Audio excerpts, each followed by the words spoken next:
Hey guys, we are coming to the end of October, so I am down in the allotment today to start Ranunculus. Come on. For anyone that doesn't know, my name is Peggy and I am growing a cut flower garden here on my allotment in Kanagawa prefecture, Japan, which is just south of Tokyo in USDA zone 9B. Thanks for checking out my channel. So I have grown Ranunculus every year since I started this allotment garden. I absolutely love them. They're such a good spring flower. They come up early and they are gorgeous. The only thing that I really get earlier than them are my anemone. Now, if you look at my spring review video, you will see that I am not going to be growing my anemone or my sweet pea or stock this year. I am cutting out a lot of my spring flowers just so that I can try some other things.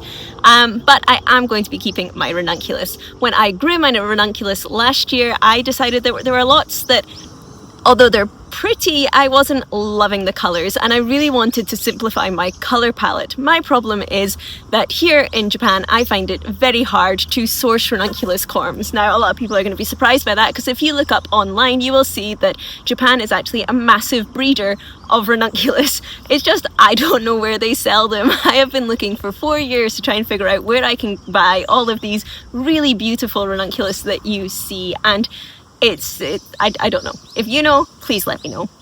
But for what is available for the regular person like me, there isn't that much variety. I cannot get many of the Italian Ranunculus. I can't get the new creamier colours. I would love to get a salmon. I really want a salmon Ranunculus. Just can't get it here. So I've kind of been looking at what colours I liked and I was planning on just focusing on getting more of those, namely the purple ones I grew last year. They were absolutely gorgeous. They were long stemmed, they were a deep colour, they had a great vase life and I absolutely loved them. And my idea was that I would grow mostly those this year. Problem is, this year I can't find the corm. The only thing that I can find really are mixed bags or single bags of the very primary colours, the bright yellows and the bright red and the plain whites and the bright pink. I know pink's not a primary colour, but you get where I'm going. So I haven't bought any more corms. I'm not going to put more in the ground of stuff that I just don't necessarily like. So because I'm here in zone 9B, we do not have harsh winters at all, and my corms survive quite well. So these are all of the corm, if I can make it focus. These are corm that I dug up last year.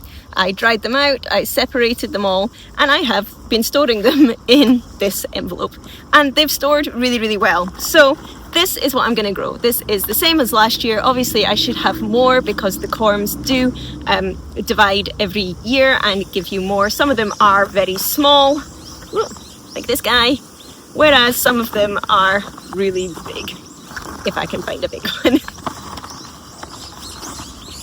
Like this guy.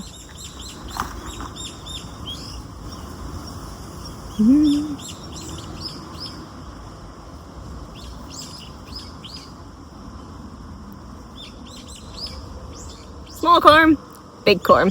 There's actually quite a few corms stuck together. I just couldn't get them to divide because his wee octopus legs were all tangled up.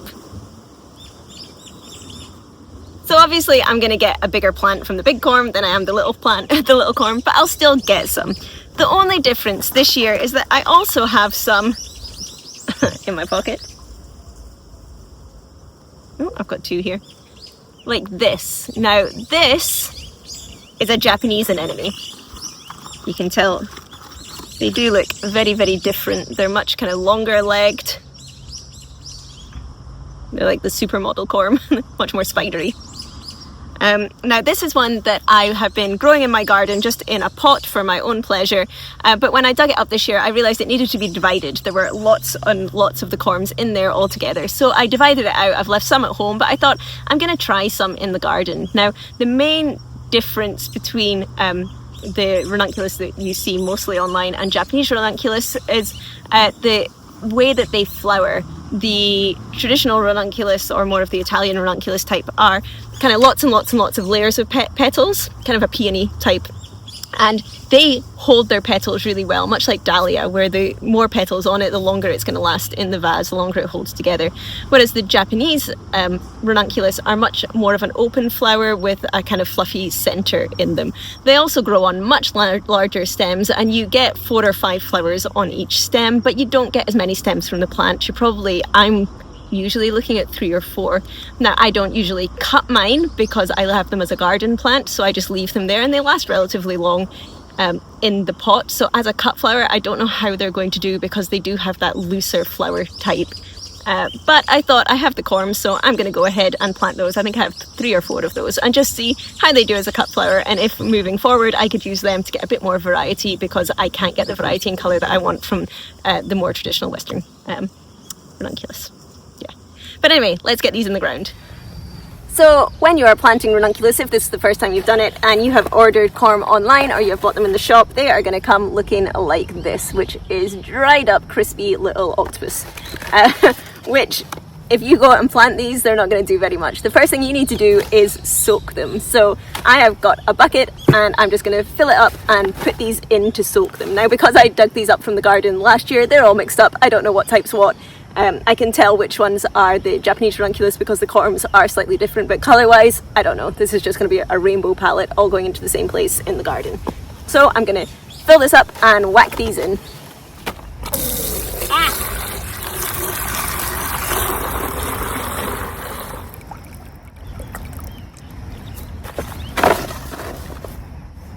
And then just put them in.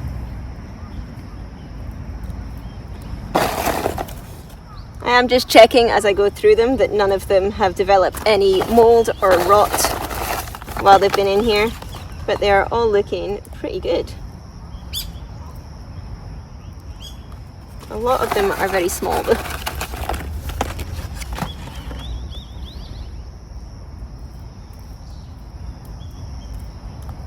Professional flower growers tend to use new corms every year. They will buy the bigger corm. They say that the amount of flowers as well as the quality of the flowers goes down every year, but for me this is fine because these are really expensive in Japan. And again, I'm just growing for myself, so they don't have to be that fancy. So that is all of the main ones in.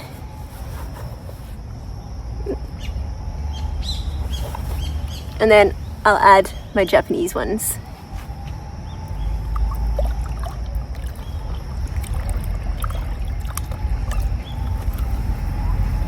Ranunculus in a bucket. And then just let that sit for an hour or 2 until they are all plumped up.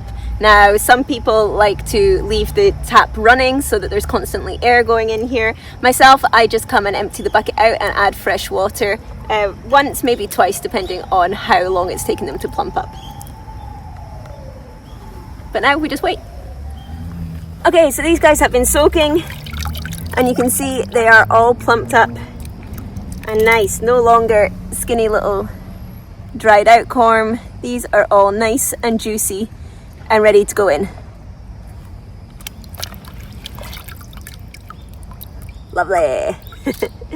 I'm going to be putting them in here. Now this is where I have my pansy. If you've been following along, I am trying to get some long stem pansy growing this year. So this is where I've got them. And this is where I want to plant my ranunculus. But currently my African marigold are in here. So I don't have that much room. But I don't have that much ranunculus because I didn't buy any new corm this year. So I'm just going to kind of plant around, and I figure by the time spring comes these guys will have died back and there'll be more room for the ranunculus. So I don't actually hate that these are here right now. It'll help with the weed suppression, which I need help with. So I'm just going to plant these in here. I plant mine about 10 centimeters apart. I do plant them quite close together, maybe a little less if they're kind of small ones. I don't know if that's a technical way to do it, but it's how I do it. I have never managed to get my ranunculus as big as I see. Obviously, I'm kind of looking at florist farmers, and they are much better at feeding their plants and being able to tend them every day, which I am not able to do. So my ranunculus never get massively big and bushy. So I'm finding that I can, every year, I think I could have planted those closer together. I could have planted them close together. They're never really kind of squishing each other out or in competition with each other. So I'm going to go ahead and plant these quite close together and just in the areas around my marigold. When you're planting these, you don't want them to be very deep at all. You want to kind of plant them, if that's the size of your corm, you're going the same again underneath. And these go with their little leggies pointing down. This kind of dot at the top is where the new plant is going to come out. So you want to plant them with their legs facing down the way like this. It's not a massive problem if you don't. They will correct themselves, but to give them the best start possible, you really want to be planting them facing the right way down. Oh look, there's one of my Japanesey ones with the much longer legs. Okay, let's get these in the ground. And because these are wet and you're taking them out of wet water, it is a messy job. Let's go. Now, I'm putting these straight into the soil after soaking them. Some people do like to pre-sprout them, which means you put them in a shallow tray with some soil or just covered in some vermiculite, and you put them in a dark, cool place and you wait for them to start sprouting. And the reason you do that is because you know which ones are going to be viable, so you're not taking up room in your garden with corms that are not going to be producing flowers, but also it gives them a little bit of a head start on the season. So if you're somewhere where it is a colder climate, you might want to pre-sprout these.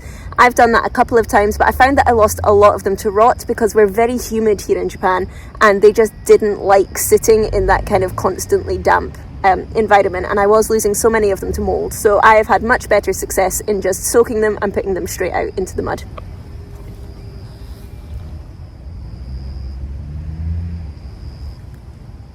It's quite hard to see them against the mud, but that is them all in their little rows, nice and tight together.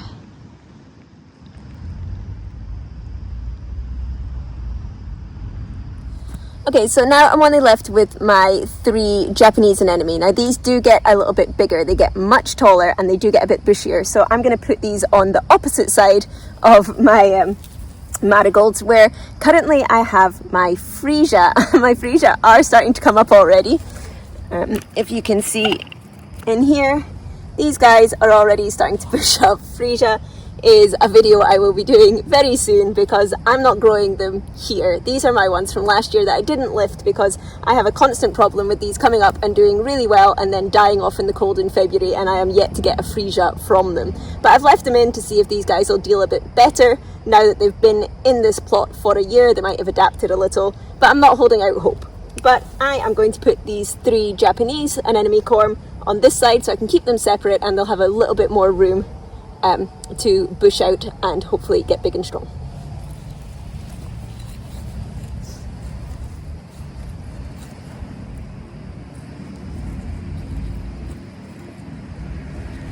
One, 2.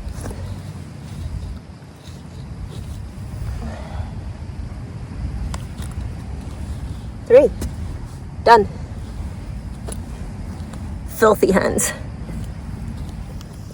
And that is all of my ranunculus in. It is now getting dark and it's about to rain, so I am going to get these dahlia behind me cut, as well as my marigold and the last of my cosmos, and hope that that is me set up with my anemone that were in from last year, my ranunculus, I've got my pansy and viola, I've got my kind of mini ornamental cabbage that I'm hoping will come up for Christmas time, I've already got some clarkia, and some of my bulbs are starting to come through. I've still got my tulip, my daffodil, my muscari, my Spanish bluebells in here from last year. So I'm hoping, if I can keep the slugs and snails at bay, that I am set up here for a good spring, which isn't bad considering it's still only October. Yeah, I'm feeling all right with that. How are you guys going on planting up your gardens? If you are in a much colder climate, I apologize. It must be very frustrating to see me doing all this, knowing that you cannot do it until much later in the year. But I envy you your cooler summers, because it's mid-October and I'm only just getting my dahlia. It's finally got cool enough. Saying that, I'm a bit chilly. But that is all from me for this week. If you want to see how all of this does, please hit the subscribe button below. If you want to see what I do with all of the flowers that I cut, then you can check out my Instagram, which is From the Witch's Garden, and there's a link to that below as well. And I will see you guys next week. Bye!